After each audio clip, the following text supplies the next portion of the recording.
बिस्मिल्लाहिर्रहमानिर्रहीम। नाज़रीन, आप देख रहे हैं प्रोग्राम आज के अखबार और मैं हूं आपका मेज़बान एहसन रज़ा। नाज़रीन, बरतानवी अदालत का बड़ा फैसला सामने आया है और शहबाज शरीफ साहब को बरी कर दिया गया। मनी लॉन्ड्रिंग के उनके ऊपर जो बड़े इल्ज़ामात लगे हुए थे और उनकी जितनी भी सरगर्मियाँ थी उन तमाम सरगर्मियों से उन्हें बरी किया गया है और ये कहा गया है कि किसी किस्म के सबूत नहीं मिले और मुजरिमाना तर्ज अमल का कोई सबूत नहीं है। तो इस फैसले के बाद देखना यह है कि मौजूदा हुकूमत का जो स्टांस रहा कि नून लीग चोर थी, शहबाज शरीफ चोर थे और जितने भी लोग हैं वो सब के सब चोर हैं, मनी लॉन्ड्रर हैं, उसको कितना सेटबैक लगा है और वो बयानिया कहां जा रहा है।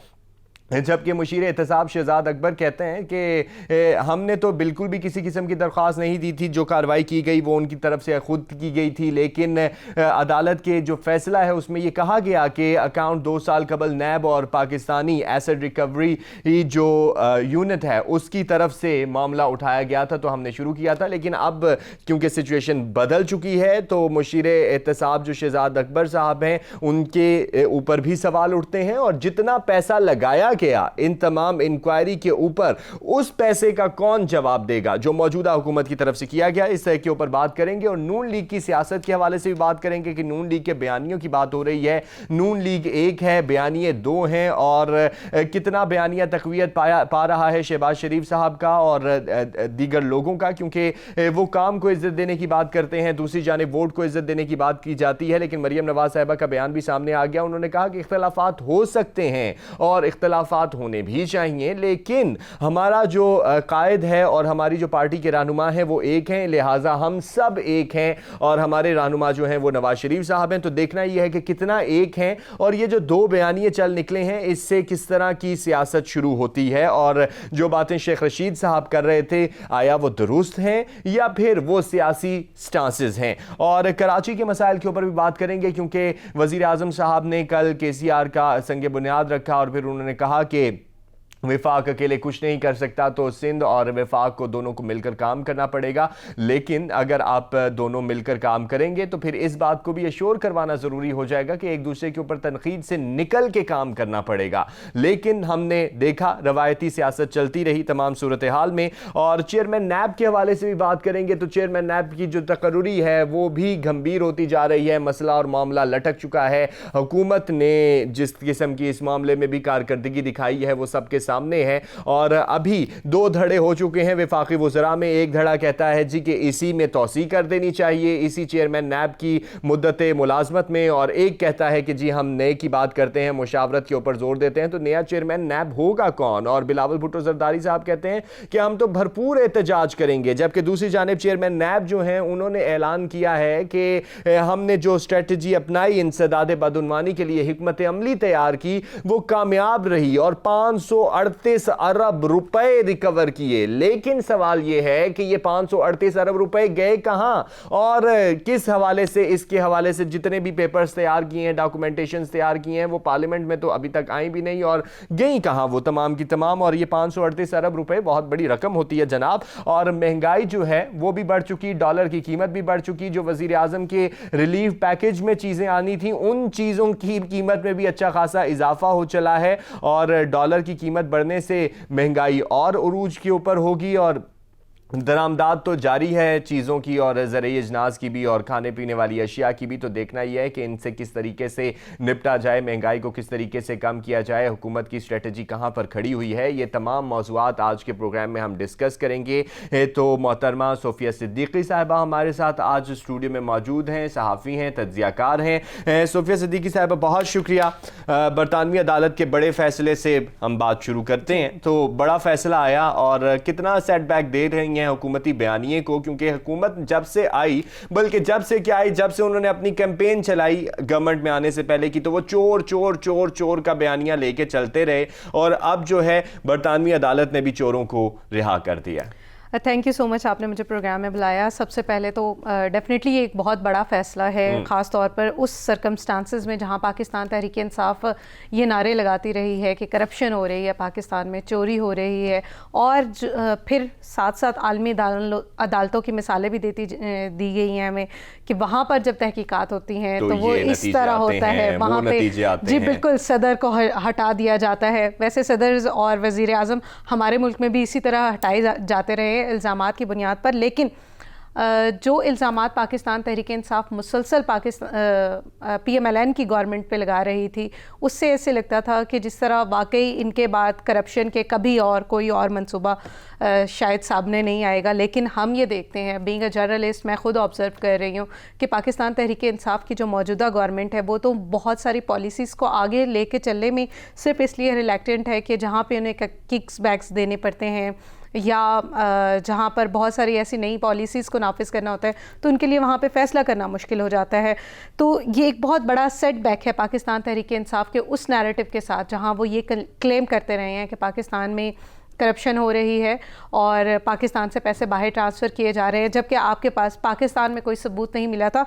आपको ये भी रिकॉल करवाऊँगी कि जब पाकिस्तान ये तमाम जो केसेस हैं उनको बरतानिया की अदालत में चैलेंज करने जा रहा था, तो यही गवर्नमेंट थी और यही चंद लोग जिसमें फवाद चौधरी और शहजाद अकबर थे, इन्होंने एक प्रेस कॉन्फ्रेंस की थी PID में और उस प्रेस कॉन्फ्रेंस में इन्होंने कहा था कि हम बरतानिया में डोजियर देने जा रहे हैं कि इनके खिलाफ और उन्होंने कहा देखिए जी वहाँ की अदालतें भी एक्शन ले रही हैं और ये निज़ाम चल रहा है, ये तमाम याद है, तमाम चीज़ें सारी स्क्रीन पर मौजूद हैं। और लेकिन अभी जब शहजाद अकबर साहब से पूछा जाता है, सोफिया साहिबा, तो वो कहते हैं जी कि ये तो तहकीकात उन्होंने खुद शुरू की और जो वहाँ का फैसले और रिमार्क्स आए हैं उस रिमार्क्स के मुताबिक अकाउंट जो हैं 2 साल कबल नैब और पाकिस्तानी एसेट रिकवरी यूनिट की दरख्वास्त पर मंजमद किए गए। हमने इंक्वायरी का सिलसिला किया तो जाहिर बात है इसमें पाकिस्तान का पैसा भी लगा होगा, पाकिस्तान ने इसमें अपने एफर्ट्स भी लगाई हैं, तमाम के तमाम मामलात जिस तरीके से देखे और चलाए गए तो वो तमाम एफर्ट्स कहाँ गई।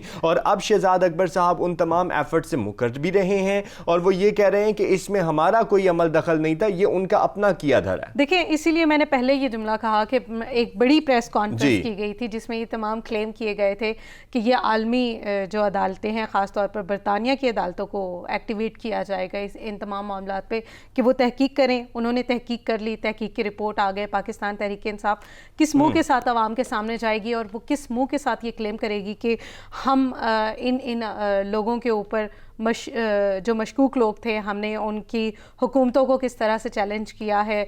200 बेशुमार दिनों का जो धरना था इस्लामाबाद में, जिससे इस्लामाबाद के शहरियों की ज़िंदगी अजीरन हुई थी और लगभग 126 दिन का धरना जिसे वो अपना फख्र महसूस करते हैं। बिल्कुल, और उसको अभी तक वो क्लेम कर रहे हैं कैश करा रहे हैं। हमने बहुत अच्छा काम किया था, इससे अवेयरनेस हुई थी। सो वो अवेयरनेस का लेवल अगर हमें आवाम में उस तरह से नज़र नहीं आ रहा तो इसका मतलब ये है कि कोई अवेयरनेस नहीं हुई, या हमारी आवाम बेवकूफ़ है या हमारे हुक्मरान या एलीट तबका बेवकूफ़ है जो ये समझता है कि आवाम को जो भी पट्टी पढ़ाई जाए वो चंद दिनों में भूल जाएंगे और अगले कैंपेन्स की तरफ चले जाएंगे। लेकिन ये केस ख़ास तौर पर पाकिस्तान तहरीक इंसाफ के बयानिए को और उस रिट को चैलेंज करेगा और बार बार चैलेंज करेगा जब अपोजिशन की तरफ से ये क्लेम किया जाएगा कि आप तो बरतानिया की अदालतों में भी गए थे और आप फेल हो गए। जैसे आपने अखबारात आज के देखे होंगे, उनमें मुसलसल ये इस तरह के PMLN की तरफ से बयानिया दिया गया है कि जी उनकी तरफ से बोला जा रहा है कि हमारे लिए उनके लिए कामयाबी भी है और उन्होंने कहा कि इमरान खान साहब का झूठ जो है बेनकाब हो चुका है। और जैसे नून लीग ये कहती रही कि अगर चोरियों को देखा जाए तो सबसे बड़े फिर चोर इमरान खान साहब उन्हें नजर आते हैं उनके बयानात के मुताबिक, तो फिर उनके बयानिए को तकवीयत मिल गई। और इस तमाम सिचुएशन में नून लीग जो है वो बरी होने के बाद, इस फैसले के आने के बाद कितना मुतहर्रिक आप देखती हैं कि आइंदा आने वाले वक्तों में और आइंदा आने वाले इलेक्शंस में नजर आती है आपको? बहुत एक इम्पैक्ट पड़ेगा, खास तौर पर पंजाब में जो नैरेटिव तब्दील होता हुआ हमें दिखाई दे रहा था पाकिस्तान तहरीक इंसाफ की वजह से, वो हमें शायद एक दफा फिर से PMLN की फेवर में जाता हुआ दिखाई जो हमने भी कंटोनमेंट बोर्ड्स में भी देखा। एग्जैक्टली, बिल्कुल, जो हमने गुज़िश्ता इंतखाबात में भी देखा। इससे पहले गुजरात में जो कुछ हुआ, गुजरांवाला में जो कुछ हुआ, तो वो भी ज़िमनी इंतखाबात में एक चैलेंजिंग सिचुएशन थी पाकिस्तान तहरीक इंसाफ के लिए। उसकी बहुत सारी वजूहात हो सकती हैं, एक इनकी कारकर्दगी, दूसरे इनके बयान के अगेंस्ट जाना, और फिर लोगों को नॉर्मली लोग ज़िमनी इंतखाबात में जब कभी भी उन्हें अपॉर्चुनिटी मिलती है तो वो हुकूमत को सपोर्ट करते हैं, क्योंकि उन्हें पता होता है कि इस इलाके में अगर जो डेवलपमेंटल प्रोजेक्ट चलेंगे वो हुकूमत की सपोर्ट के बगैर नहीं चलेंगे। लेकिन हमें इन इलेक्शन में बहुत वाज़ेह सेटबैक नज़र आया है। तो पाकिस्तान तहरीक इंसाफ को अपने बयानिए को ना सिर्फ तब्दील करना होगा, बल्कि पाकिस्तान तहरीक इंसाफ की हुकूमत को पाकिस्तान के अवाम की फलाह बहबूद पर अपने इक़दामात सर्व करने की ज़रूरत है, ताकि उनको अगले इंतखाबात में भी इलेक्ट किया जा सके। अगले इंतखाबात में भी इलेक्ट करने की बात आप कर रही हैं, लेकिन नून लीग जो है वो इस वक्त काफ़ी मुतमईन नज़र आती है जितना उनको प्रेशर डेवलप किया गया था। और अभी इस फैसले के बाद शहबाज शरीफ साहब ये भी कहते हुए नजर आते हैं कि ये बहुत बड़ी कामयाबी है और आने वाले वक्तों में अगर हमें मौका दिया गया, अवाम ने हमें मौका दिया, तो हम अवाम की तकदीर बदल देंगे। वैसे ये एक सियासी स्लोगन, सियासी नारा है, लेकिन क्या वाकई तकदीर ये बदलेंगे कि वही रवायती मामलात हैं? ये रवायती मामलात हैं। पाकिस्तान की तकदीर बदलने के लिए पाकिस्तान की अवाम को अपना किरदार अदा करना होगा। जब तक हम बाशऊर तरीके से अपने मुल्क के लिए इक़दामात नहीं करते, हम ऐसे सियासतदानों को नहीं चुनते जो वाज़े तौर पर पाकिस्तान की खिदमत करने वाले हैं, तब तक हम एक तब्दील होता हुआ पाकिस्तान नहीं देख सकेंगे। सो इंटरनल जो इनकलाब है उसकी ज़रूरत है पाकिस्तान के हर इंडिविजुअल को। वो अपनी लाइफ स्टाइल को चेंज करे, अपने नैरेटिव को बदलने की कोशिश करे। हालांकि नैरेटिव बदलना बहुत मुश्किल काम होता है, लेकिन हमें अच्छे सियासी जमातों को चूज करने के लिए अपने आप को स्ट्रॉन्ग करना पड़ेगा। लेकिन तहरीक इंसाफ ने नैरेटिव बदला, तहरीक इंसाफ ने नैरेटिव बदला। एक क्लेम है। अच्छा, ये क्लेम है, आपको क्लेम नजर आ रहा है, लेकिन वो तो कहते हैं जी हमने आवाम का नैरेटिव बदला, आवाम में आगाही और शऊर पैदा किया, आवाम को हमने बताया कि ये कितने बड़े चोर थे। हालांकि अभी तो ये शहबाज शरीफ साहब का फैसला है, आसिफ अली जरदारी साहब का मामला उसी तरह लटके हुए हैं, अभी उनका कोई फैसला नहीं हुआ, तो अभी वहां पर भी साबित नहीं हो पा रहा। और अगर पाकिस्तान की अपनी अदालतों में देखा जाए, जहां पे शहजाद अकबर साहब कहते हैं कि हमारी अदालतों में वो केसेस उसी तरह कायम दायम है, अगर ये लोग वापस आएंगे, ये मफरूर हैं, हम इन्हें पकड़ेंगे, हम इन्हें गिरफ्तार करेंगे और हम इन्हें जेल में डालेंगे, लेकिन सबूत नहीं है। यही तो मसला है ना कि सबूत नहीं है, आपके पास सबूत नहीं है, तो इसका मतलब ये कि इल्जामात वो जो कहते हैं ना हमारे पास सबूत हैं, वो सबूत सामने नहीं आते। वो सबूत हैं जिस तरह जनरली आपको किसी ने आके ने बताया कि फ्लाम प्रोजेक्ट में किकबैक्स लिए गए हैं। एक जर्नल थॉट है पूरी दुनिया में, सिर्फ पाकिस्तान की मैं बात नहीं करूंगी, चाइना में भी किकबैक्स दिए जाते हैं प्रोजेक्ट्स के लिए, पाकिस्तान में भी दिए जाते हैं। इन्होंने ये क्लेम किया, अभी गुज़िश्ता दिनों की बात है कि ये कह रहे थे कि मोटरवेज जब बन रही थी तो एवन फील्ड बन रहे थे। ये तो अभी कल परसों की बात है, 2 दिन की बात है शायद। तो इस तरह के क्लेम्स एक नॉर्मल क्लेम है इनके पास कोई प्रूफ नहीं है कि किकबैक किसको दिए, किसने दिए, कहाँ गए, और सिर्फ एक अजम्पशंस के ऊपर आप कोर्ट्स में जा रहे हैं, अजम्पशंस के ऊपर आप लोगों को गुमराह कर रहे हैं और गुमराह को बयानात दे रहे हैं। देखिए, सियासत में बयानात एक अदम जो मुस्तहकम सी चीज़ है ना, आप उसको यूँ समझ लें कि हर कोई बयान देता है। हमें अमेरिका से भी बयान आते हुए नज़र आते हैं कि हम अफ़गानिस्तान के आवाम की फलाह बहबूद चाहते हैं, लेकिन क्या वो वाकई चाहते थे? जब फैक्ट्स पे आप देखते हैं तो आपको लगता है कि ऐसा हकीकतन नहीं हो रहा है। इसी तरह पाकिस्तान की सियासत के साथ भी हो रहा है। हमारे ऊपर हमेशा ये इल्ज़ाम लगाए जाते हैं कि सियासी गवर्नमेंट करप्ट है, सियासी गवर्नमेंट आवाम की फलाह बहबूद के लिए काम नहीं कर रही। हम तो अभी वाज़े तौर पे देख रहे हैं कि पाकिस्तान तहरीक इंसाफ भी ऐसा कुछ नहीं कर रही है। आप अगर देखें तो डॉलर की जो कीमतें हैं वो इस कदर बढ़ चुकी हैं कि अब आम आदमी की ज़िंदगी मुतासर होने लगी है। उसकी वजूहात के ऊपर हम अगर जाएं तो डेफिनेटली इसमें स्मगलिंग हो सकती है, अफगानिस्तान की सिचुएशन हो सकती है। बहुत सी सिचुएशंस जो हैं वो गमगीर हैं अगर हर डिपार्टमेंट, हर शोबे में देखा जाए तो। इस तरह के जो मुशीर एहतसाब शहजाद अकबर साहब हैं, जैसे आपने कहा कि उनके बयानात गुमराहकुन हैं और इस तरह के ये बयानात एजम्पशंस पे दे रहे हैं, आप कह रही हैं कि एजम्पशंस पे दे रहे हैं, तो ये जो गुमराहकुन बयानात हैं, जो ऑपोजिशन भी एक बात कहती है, वो भी यही लफ्ज इस्तेमाल करती है गुमराहकुन बयानात का, और उनका भी यही ख्याल है, क्योंकि सबूत अभी तक किसी को नजर नहीं आए तो अवाम में भी यही नैरेटिव अब चल निकला है। तो ये कितना सियासत में अदम इस्तेहकाम लाएगा पाकिस्तानी सियासत में, क्योंकि अभी जो खित्ते की सूरत हाल है उसमें कौमी कंसेंसस की ज़रूरत है और तमाम सियासी जमातों को एक पेज पे होने की ज़रूरत है, अगर आप खित्ते के तमाम ममालिक की और खास अफगानिस्तान की सूरत हाल को भी देखें। देखिए, 2 यहाँ पे मुख्तलिफ चीज़ें हैं। पाकिस्तान में जो बयानिया सियासतदानों ने बिल्ड करना है उसके लिए सियासतदानों को सर जोड़ के बैठना पड़ेगा। वो किसी भी जमात से ताल्लुक़ रखते हो, किसी भी पार्टी से उनका ताल्लुक हो, और उन्हें एक मजबूत नैरेटिव लेके आना है कि जो मर्जी हो जाए, हमारी पहली प्रायोरिटी जो है वो पाकिस्तान होगा। लेकिन अभी तक हमें नहीं नज़र आ रहा कि इस तरह सियासी एग्रीमेंट और कंसेंसस की तरफ हमारी गवर्नमेंट और अपोजिशन जा रही है, और इसकी वजह से जो सेटबैक आता है वो हमेशा आवाम के लिए आता है जिन्हें अच्छी सहूलियात नहीं मिलती। इल्ज़ामात का सिलसिला तो हम कई सालों से देख रहे हैं, बल्कि जब से पाकिस्तान बना है आप तब से देखना अगर शुरू करें तो हमें मुसलसल नजर आता है। हमारे तो मुल्क में फातिमा जिन्ना को भी नहीं छोड़ा गया था। यानी इल्जामात का सिलसिला चला हुआ है, कौमी कंसेंसस की बहुत ज्यादा जरूरत है। बयानिए की बात हो रही है, बयानिए की बात, ब्रेक पर जा रहे हैं नाज़रीन, ब्रेक पर जा रहे हैं, बयानिए की बात हो रही है, वापस आएंगे तो नून लीग का जो बदलता हुआ बयानिया है, वोट को इज्जत दो से काम को इज्जत दो की तरफ जो बयानिया जा रहा है उसके ऊपर बात करेंगे। हमारे साथ रहिएगा।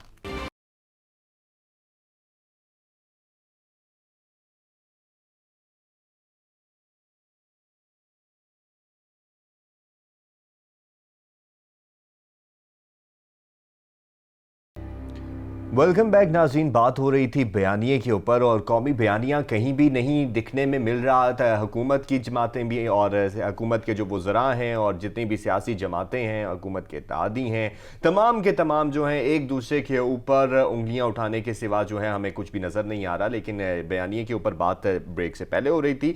अभी ज़रा नून लीग के बयानिए को देख लेते हैं, क्योंकि बड़ी फतह मिली है, बड़ा फैसला अदालत का आया है मनी लॉन्ड्रिंग के हवाले से। तो इस फतह के बाद क्या असरात होंगे, लेकिन अभी जो हमें तमाम तर सूरत हाल नजर आ रही है, सोफिया सिद्दीकी साहबा, नून लीग का जो बयानिया है वो हमें तकसीम होता हुआ नजर, गो के मरियम नवाज साहबा का बयान भी आ गया कि हम एक हैं, हमारे लीडर नवाज शरीफ साहब हैं और इख्तलाफात हो सकते हैं, लेकिन वोट को इज्जत दो से काम को इज्जत दो की तरफ बयानिया जाना, और जो ये सेकंड बयानिया है क्या इसको तकवीयत मिलेगी? क्योंकि जो वोट को इज्जत दो बयानिया था वो बड़ी जाहिरियत के साथ पेश किया गया।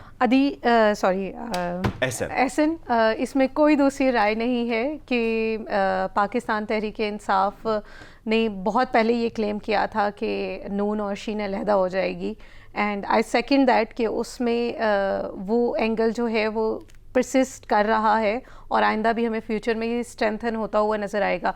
ये इंतखाबात ना सही, इसके बाद के जो इंतखाबात है उसमें हमें वाज़े तौर पर मुस्लिम लीग नून की एक और जमात सामने आते हुई दिखाई देगी। यानी आपको भी लग रहा है कि उनमें से मीम शीन नून जितने भी ये बयानियां देते रहे हैं और जो शेख रशीद साहब बातें करते रहे हैं, बल्कि उन्होंने कहा पहले तो मैं 2 की बातें करता था, अब इसमें से 3 निकलेंगी, तो क्या रादर से no comment on Sheikh Rashid still, क्योंकि शेख रशीद का एक जो बयानिया है वो बल्कि उनका जो अंदाज़ है वो मज़ाहिया और तंज़िया ज़्यादा होता है, लेकिन इस बात को मैं सेकंड करती हूँ कि एक वाज़े तौर पे नज़र आ रहा है और इसकी 2 मुख्तलिफ वजूहात हो सकती है। देखिए, जब लोग इस बात की जंग कर रहे होते हैं ना कि रूल किसने करना है, तो डेफिनेटली 2 भाइयों में उस वक्त तज़ाद आता है, वो भले बादशाहों के बच्चे हों, जब उन्होंने रूल की कमांड पे जाना होता है।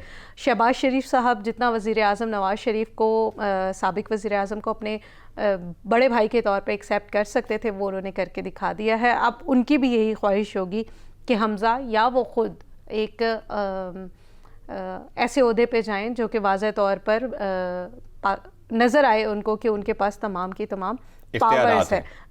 जी, सारी गेम पावर्स की है, वो पाकिस्तान तहरीक इंसाफ लड़ रही हो, मुस्लिम लीग नून लड़ रही हो, तो ये नहीं, तो इस बयानिए की जिस आप बात कर रही हैं कि वो भी इस तरफ जाने की कोशिश कर रहे हैं, मुस्तकबिल में ऐसा होता हुआ नजर आ रहा है, क्या कामयाबी हो पाएगी अगर नून लीग 2 धड़ों में तकसीम हो जाती है? क्योंकि अभी तक तो हमेशा से, अगर माजी की सियासत को भी उठा के हम देख लें, गुज़िश्ता हुकूमतों को भी देख लें, तो हमेशा इस बात को कवर करने की कोशिश की जाती रही है और किसी हद तक उन्होंने कवर भी किया कि हम एक हैं, लेकिन अब तो बिल्कुल वाज़े हो चुका है। तो इस जब ये धड़े में बन जाएंगे तो क्या उतने मजबूत रह पाएंगे दोनों धड़े? बिल्कुल भी नहीं रह सकेंगे। यकीनन तकसीम होने के बाद जो चीज़ें हैं वो बिखर जाती हैं, पावर्स भी बिखर जाती है, आपके जो जाले हैं वो भी बिखर जाते हैं, लेकिन पाकिस्तान इनके मुस्लिम जाले नहीं, इनके मतवाले हैं, जाले पीपी के जाले पीपी के इनकी जो एक तो इनका वोट बैंक तकसीम हो जाएगा, तो PMLN को खुद ये सोचने की ज़रूरत है कि क्या वो अपना वोट बैंक तकसीम करना चाहेंगे। नवाज शरीफ बहुत मंझे हुए सियासतदान हैं, तो हो सकता है कि वो अपने छोटे भाई को इस बात पे कन्विंस कर ही लें कि इट डज़न्ट मैटर आप CM रहे मैं PM रहूं, या आप प्रेसिडेंट रहे मैं PM रहूं, तो ये भी हो सकता है। लेकिन क्योंकि अभी उनका जाना भी मुतवक्की है, शहबाज शरीफ साहब आइंदा आने वाले कुछ दिनों में जा भी रहे हैं। एग्जैक्टली, मैं जो बात एक और करना चाह रही थी वो ये थी कि यहाँ पे कम्युनिकेशन गैप भी है इस वक्त। वो कम्युनिकेशन गैप जब शहबाज शरीफ नवाज शरीफ से मिलेंगे तो आप उनकी रिस्पेक्ट का ये आलम है कि आई एम श्योर वो अपने बड़े भाई की बात को रद्द नहीं करेंगे, सही। बड़ा भाई जो भी कह रहा होगा। लेकिन आप हाँ जी, लेकिन बयानिए में तब्दीली इसलिए आ रही है क्योंकि अब दोनों भाई अपनी अपनी औलाद को देख रहे हैं। वो दोनों भाई ये नहीं देख रहे हैं कि हम सियासत में क्या किरदार अदा करेंगे मज़ीद पाकिस्तान की, तो वो सिर्फ एक रहनुमा के तौर पर हमारे सामने रहेंगे, लेकिन अगली जो आने वाली कमांड है वो हमजा और मरियम के पास है। सही, तो वो उसकी इक़्तिदार की जो मुंतकिली का मामला है वो हमें ज़रा गंभीर होता हुआ नज़र आता है, और फिर उसके अंदर जो अपने इंटरेस्ट हैं वो सामने नज़र आ रहे हैं, क्योंकि अब शायद वो ये अपने आप को चिराग़े सहरी समझ रहे हो कि हमने जाना है। लेकिन मैं आपसे ये जानना चाहूँगा कि अभी जिस आपने भी कहा कि वो मुलाकात हो जाती है तो मामलात सेटल्ड हो जाते हैं, मुलाकात होती हुई नज़र आती भी है कि कोई नहीं, कि अभी ये कहा तो जा रहा है कि मतवक्के है कि वो लंदन जाएं, लेकिन अभी पिछले कुछ अर्सा पहले भी उनकी उड़ान थी और वो एयरपोर्ट तक गए, लेकिन एयरपोर्ट से फिर वापस ही उन्हें आना पड़ा। तो अभी क्या सूरत हाल होगी? तो रिसेंट फ्यूचर में हमें ऐसा नहीं दिखाई दे रहा कि वो चले जाएंगे, लेकिन हाँ एग्जैक्टली मुलाकात ज़रूर हो सकती है। हो सकता है नवाज शरीफ साहब आ जाएं, क्योंकि उन्होंने भी क्लेम किया कि मैं पाकिस्तान वापस आना चाहता हूँ। ऑल दो जो केसेस हैं उनको फेस करने का मामला है कि क्या वो वाकई उन केसेस को यहाँ पे फेस कर सकेंगे या नहीं कर सकेंगे, और क्या दोबारा कोई मेडिकल रिपोर्ट दिखाकर पाकिस्तान से बाहर जाने की कोशिश की जाएगी या नहीं की जाएगी। लेकिन इस बात में कोई दूसरी राय नहीं है कि जब इनका कम्युनिकेशन गैप ख़त्म होगा तो इन दोनों भाइयों में जो रिस्पेक्ट है वो इतनी बरकरार है अभी तक कि जो छोटा भाई है वो अपने बड़े भाई की बात मानता है। अच्छा, चलें देखते हैं कि कितनी बात मानी जाती है और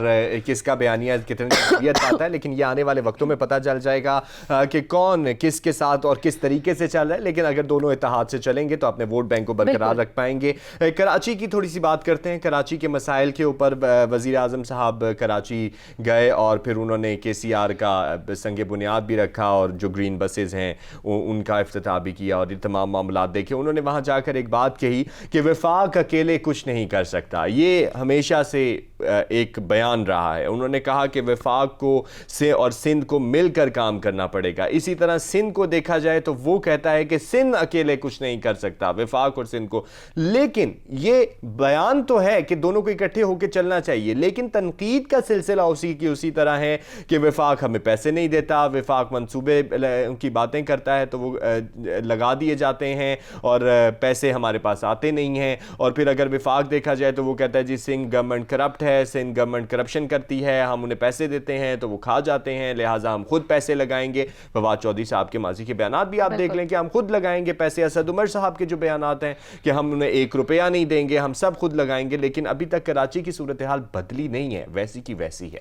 कराची एक बहुत बड़ा शहर है। सबसे पहले कराची के जो शहरी हैं उनको बहुत मुबारक हो कि उन्हें फाइनली एक ऐसा प्रोजेक्ट मिल गया जिसके ऊपर दिहाइयों से काम हो रहा था और वो उन तक उसके सम्राट नहीं पहुंच रहे। लेकिन अभी भी दुआ है कि मुकम्मल ज़रूर हो। इंशाल्लाह उम्मीद करते हैं कि जिस तरह से इस प्रोजेक्ट को लेकर जाने की कोशिश की जा रही है वफाक की तरफ से, उसको आगे भी स्ट्रेंथन होते हुए हम देखेंगे। लेकिन आपने जिस तरह कहा था कि दोनों पार्टी ये इस बात का इदराक कर चुके हैं कि वफाक को सिंध की ज़रूरत है और सिंध को वफाक की ज़रूरत है। अब स्टिल इन्हें जो मसला है वो ये है कि इन्होंने अपनी कम्युनिकेशन को सॉल्व करना है, और ये बयानात वहाँ से तब्दील होते हैं जब एक कोई भी रहनुमा, वो मेयर हो या कोई भी हो, वो एंटी वफाक रिमार्क देते हैं और वफाकी हुकूमत फ़ौरन से एक प्रेस कॉन्फ्रेंस में जाकर उस चीज़ को एक्सप्लोर करने की कोशिश करती है कि शायद ये होने जा रहा है। सो यहाँ पर दोनों को ये सोचने की ज़रूरत है कि इन दोनों को कितनी ज़रूरत है। और वाकई में हमें नज़र आता है कि सिंध की जो गवर्नमेंट है वो मुसलसल 3-4 दहाइयों से वहाँ पे रूल कर रही है, लेकिन सिंध के आवाम तक वो जो सम्राट पहुंचने चाहिए वो नहीं पहुंच रहे हैं। कराची जैसे शहर के जो मसाइल हैं उसमें बहुत बड़ी वजह इंक्रोचमेंट्स है। अभी देखें बारिश की पेशन गोई की जाती है और साथ ही हम देखते हैं कि पूरा का पूरा शहर हमें एक समुंदर की तरह नज़र आता है। तो हुकूमत को और ख़ास तौर पर वफाकी हुकूमत को उनको यकीनन सपोर्ट करना चाहिए जहाँ पे वो कह रहे हैं, लेकिन चेक एंड बैलेंस का मेकैनिज़्म ज़रूर होना चाहिए जिसमें वफाक सिंध से ये पूछ सके कि आपको हमने जो बजट दिया था वो आपने कहाँ पे सर्व किया है और उसकी आवाम के लिए क्या यूटिलाइजेशन। लेकिन वो कहते हैं बजट तो हमें दें, हमें बजट कह देते हैं कि हमें पैसे देंगे। अभी जिस अभी इतना बड़ा पैकेज ऐलान किया गया, लेकिन उस पैकेज की जो रकम थी वो भी वहां तक नहीं पहुंच पाई, तो वो तो ये गिला करते हुए नजर आते हैं कि ऐलान करते हैं पैसे भी तो दें। जी बिल्कुल ऐसा ही है। तो इसमें ये होता है कि वफाक का जो ओवरऑल पैसे भेजने का प्रोसेस है वो एक लेंथी प्रोसेस है पाकिस्तान में। वफाक जब भी कोई प्रोजेक्ट अप्रूव करती है तो डेफिनेटली वो उस प्रोजेक्ट की प्रपोजल सिंध की हुकूमत की तरफ से आया होता है, या आप किसी भी सूबे की बात कर ले। उस प्रोजेक्ट की अप्रूवल के बाद प्लानिंग, फिनेंस के मुख्तलिफ डिवीजन वो जब तक उन चीज़ों को अप्रूव करते हैं, इट टुक टाइम। तो एक वो जो नैरेटिव है कि फ़ौरन से पैसे मिल जाएं, तो वो कभी कभी बिल्कुल भी फिजिबल नहीं होता। और सिंध की हुकूमत का ये जो एक और क्लेम है कि वो इन तमाम चीज़ों को उस तरह से नहीं लेके चल पा रही है सिर्फ वफाक की वजह से, तो इसमें मुझे लगता है कि वो बयानिए का एक गैप है। फ़ौरन से जो क्रिटिसिज्म शुरू कर देते हैं उसकी बजाय उन्हें थ्रू लेटर्स सबर का मुजाहरा करना चाहिए, चाहे वो वफाकी वज़रा हों या चाहे वो सिंध गवर्नमेंट के वज़रा हों। लेकिन अभी जो जिस तरह के बयानात दिए गए हैं कि साथ चलना चाहिए, तो मुस्तकबिल करीब में साथ चलते नजर आते हैं। इतना ज़्यादा स्ट्रॉन्ग एक नैरेटिव नहीं बिल्ट हो रहा है, क्योंकि मुसलसल इन लोगों की कम्युनिकेशन गैप है। और अगर देखा जाए तो कल मुलाकातें भी नहीं हुई सिंध गवर्नमेंट के रहनुमाओं से। देखिए सिंध में आप गए हैं ना, आप सिंध के कैपिटल में बैठे हुए हैं, तो यकीनन एक ऐसी मुलाकात होनी चाहिए थी वजीर आजम की उन रहनुमाओं के साथ, इकट्ठे होने का नैरेटिव जाता। बिल्कुल। और वो जब तक नैरेटिव आप नहीं देंगे तब तक आपका तमाम जो बयानात है वो सिर्फ बयानात की शक्ल में हमें नजर आएंगे। बयानात की शक्ल में नजर आएंगे। और लेकिन दुआ यही है कराची के हालात बदलें, कराची के मसाइल के हल करने की तो तमाम गवर्नमेंट बातें करती हैं। अब कराची के जो मसाइल हैं वो ख़त्म होंगे तो मुल्क की मैशियत में भी बेहतरी आएगी और मुल्क के बहुत सारे मसाइल जो हैं वो हल होने की तरफ चले जाएंगे। ब्रेक पर जा रहे हैं नाज़रीन, वापस आएंगे तो चेयरमैन नैब की तकर्रुरी के हवाले से बात करेंगे, क्योंकि उस तकर्रुरी को बहुत ज़्यादा मुतनाज़ बनाया गया। अब तो अपोजिशन एक तरफ वज़रा के अंदर भी जो है तकसीम हो चुकी है, तो इस पर बात करेंगे, हमारे साथ रहिएगा।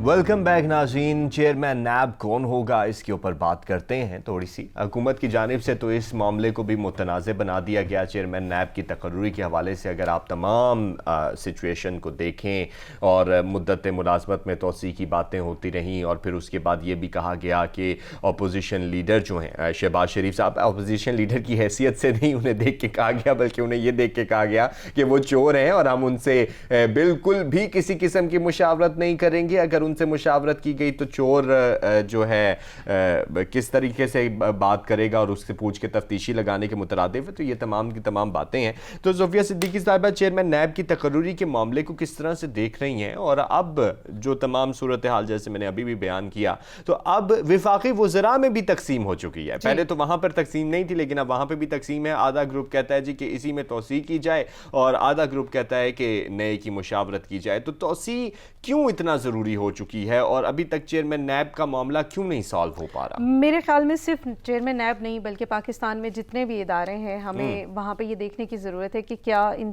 तोसी से किसी शख्स के ज़ाती नैरेटिव के अलावा कोई और तब्दीली आ रही है या नहीं आ रही है।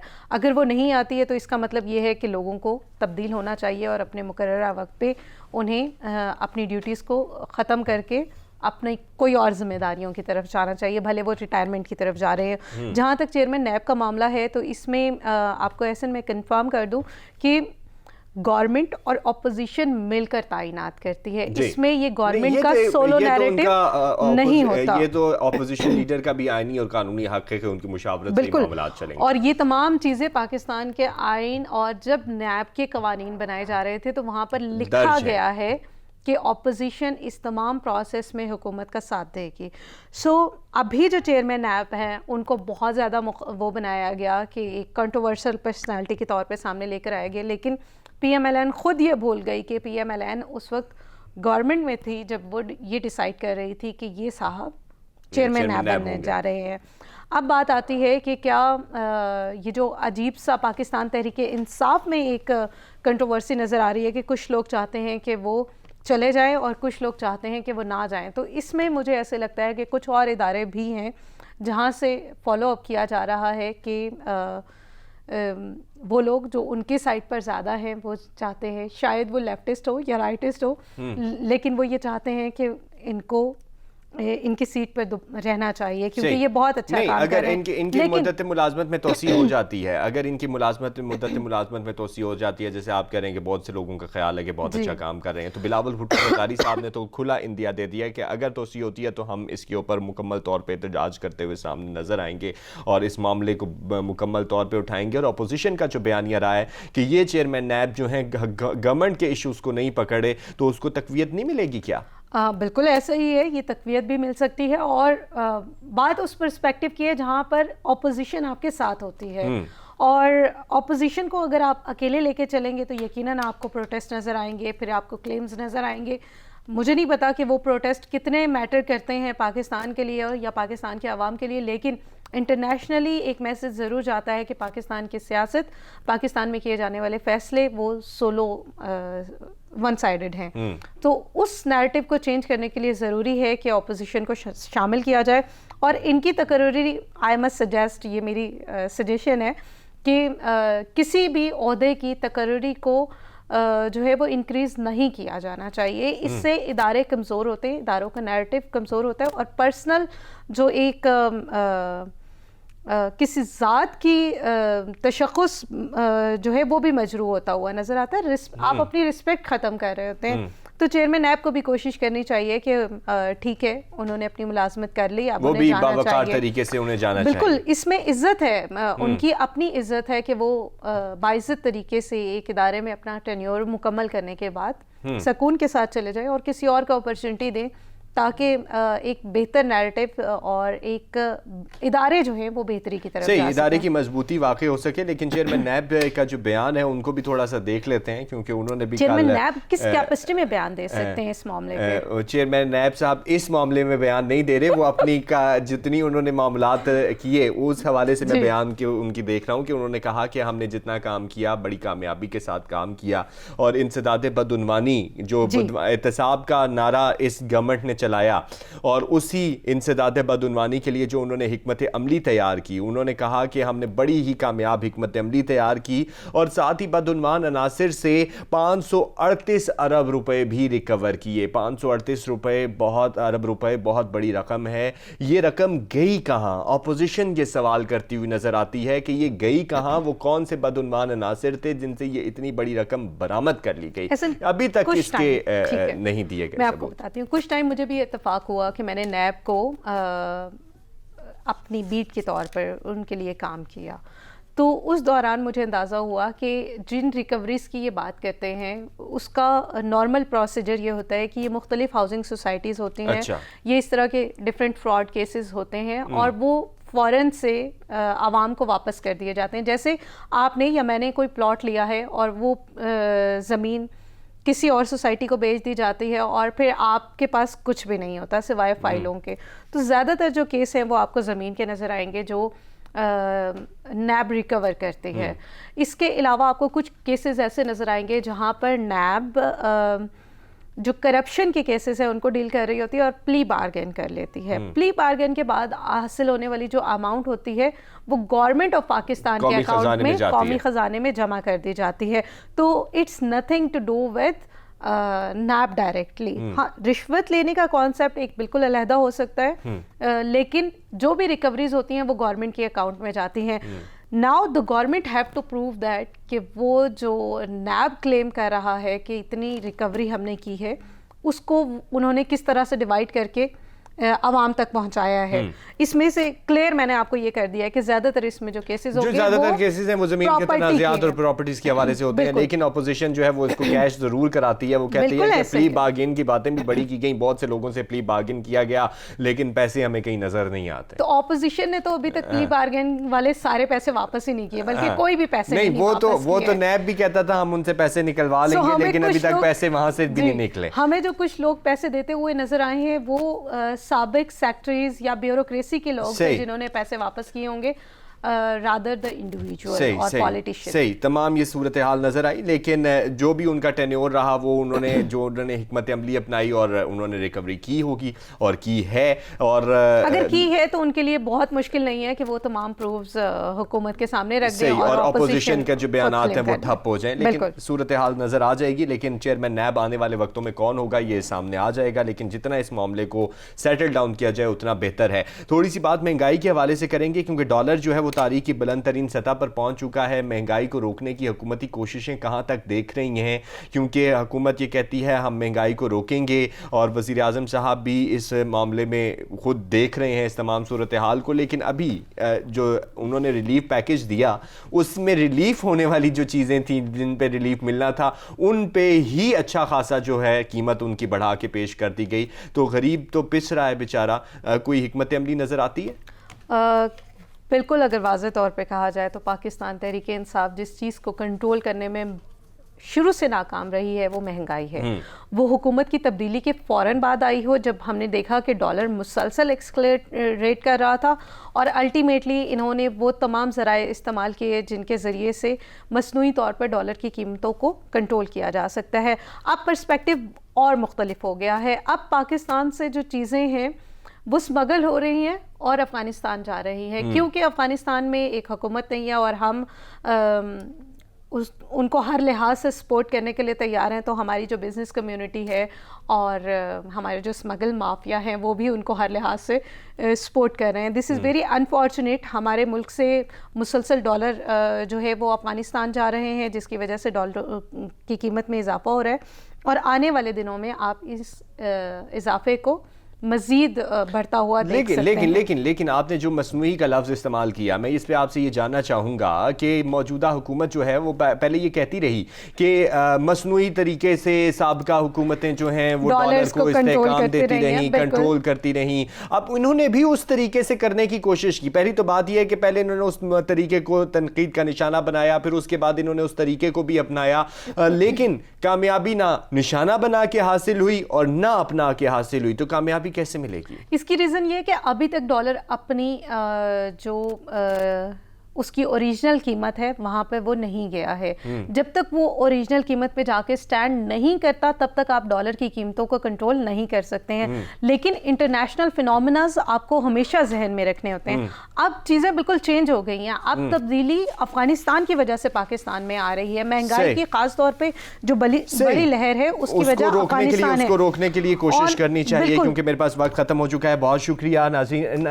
महंगाई को जितनी जल्दी कंट्रोल किया जा सके उतना ही हुकूमत के लिए बहुत बेहतर है। पाकिस्तान जिंदाबाद। अल्लाह हाफ़िज़।